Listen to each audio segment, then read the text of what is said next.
नमस्कार, V news Mumbai में आपका स्वागत है। मैं हूं बलबीर वैद। आइए देखते हैं आज की ताजा तरीन खबरें। वसई पूर्व स्थित वालियो गांव की भीमनगर बस्ती में 6 वर्षीय राघव चौहान को ओला कार से कुचलकर भाग जाने वाले ड्राइवर आलम खान को वाली पुलिस स्टेशन ने फुर्ती से गिरफ्तार कर लिया है।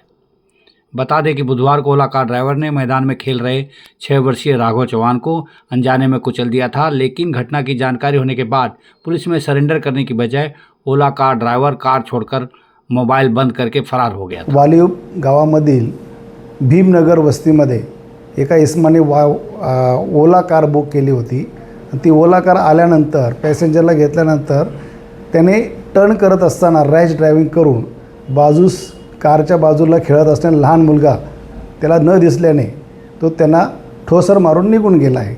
सदरबाबतची MLC आम्हाला हॉस्पिटलमधून प्राप्त झाल्यानंतर आम्ही तात्काळ हॉस्पिटलला जाऊन जखमी मुलाची भेट घेतली आणि मुलगा बऱ्यापैकी डोक्याला मार लागला होता, पायाला जखम झाली, परंतु आउट ऑफ डेंजर असल्याचं डॉक्टरने सांगितलं।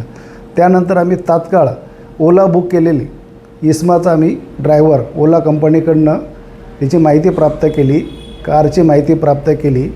तो जो चालक होता ओला चालक त्याने घाबरून स्वतःचा मोबाईल बंद केला होता, त्यामुळे त्याचा काल त्याला ट्रेस होऊ शकला नाही। त्यानंतर आम्ही त्यांनी गाडी जिथे सोडली होती ती गाडी मी काल रात्रीच जप्त केलेली, ताब्यात घेतलेली आहे आणि जो चालक आहे तो देखील आज आम्ही त्याला ताब्यात घेतलेला आहे आणि त्याच्याविरुद्ध आम्ही बेदरकारपणे गाडी चालवून आपखुशीने गंभीर दुखापत करण्यास कारणीभूत झाला या सदराखाली गुन्हा दाखल केलेला आहे आणि त्याला ताब्यात घेण्यात आलेला आणि पुढील कायदेशीर कारवाई करत आहोत।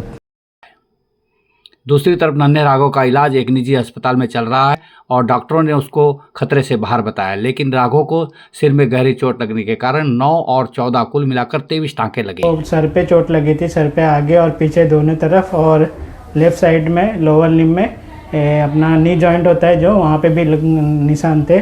ट्रीटमेंट किया तो पीछे टाँके लगे 14 टाँके और आगे 9 टाँके लगे उनको।